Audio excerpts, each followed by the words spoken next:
Hey y'all, welcome back to another video. Today's first question is, the least common multiple of 12, 15, and 20, and k is 420. What is the least possible value of the positive integer k? So basically, since this is the least possible value, you know to find the least common multiple, you have to prime factorize all the numbers and then pull out the largest ones to make the least common multiple.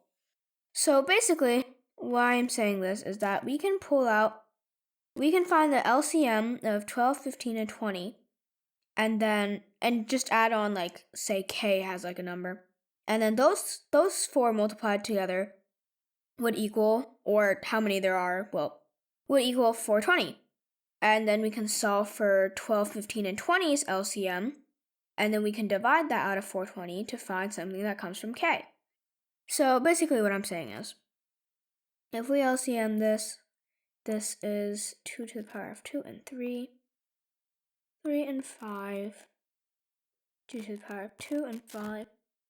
And say that k has a prime that's x. Okay? So this means that if we prime factorize this, 2 to the power of 2 times 3 times 5 times x has to equal 420. So if we multiply 2 to the power of 2 times 3 times 5, we're going to get 60. So 60 times x equals 420. And 60 times x has to equal 420, so 60 times x equals 20. Now, there is clearly a problem here because 60 is not equivalent to 420. And if we divide those two, you're going to get a 7. But you can't get a 7 out of any of these numbers because that's not in their prime factorizations. So that means that you must have gotten the 7 from k. So that means that x would, since this is the least possible value, k would equal 7 because that's the only way to get the 420. Well, there's actually more ways but then k would be bigger. So the least possible value of k is 7. Moving on to problem number 2. How many terminal zeros does an integer equal to 80 to the power of 16 times 75 to the power of 8 have? So this problem equals a lot of breaking down numbers. So 80, for example. 80 we can write, now we're just pulling for tens, basically, because tens are easy to find zeros from. So we can write 80 as 8 times 10 to the power of 16 here. And since 75 does not have any noticeable tens, we can pull out another number from it to pair with something from 80s to make something that's 10.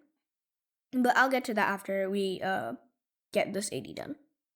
So since we already have 10 16s, we can open this parentheses and you'd get 8 to the power of 16 times 10 to the power of 16, which is equivalent to the equation above. And we already have 16 zeros now because of 10. But what are we going to do with the 8? This is where 75 comes in. You can write 75 as 3 times 25. And 25 is basically 5 to the power of 2. So if we write that, this would basically be 3 to the power of 8. And if we open the parentheses, 5 to the power of 2. So then this would be 5 to the power of 16.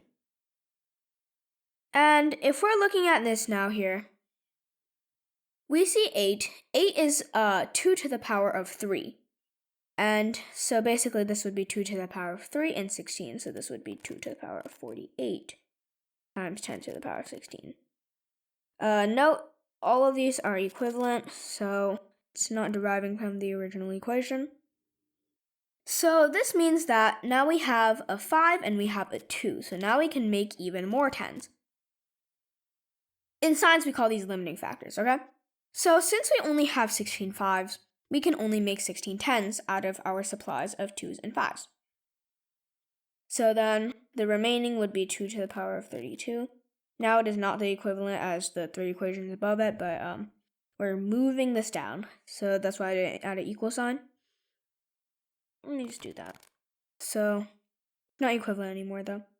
So 10 to the power of 16 times 3 to the power of 8 times 10 to the power of 16. Now we can combine our two 10s to create 10 to the power of 32. So since multiplication is commutative, we're going to be switching this around a little bit. So say that we move these two, the front here, times 10 to the power 32.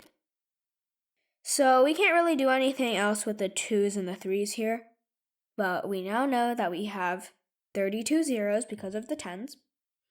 So there are 32 terminal zeros.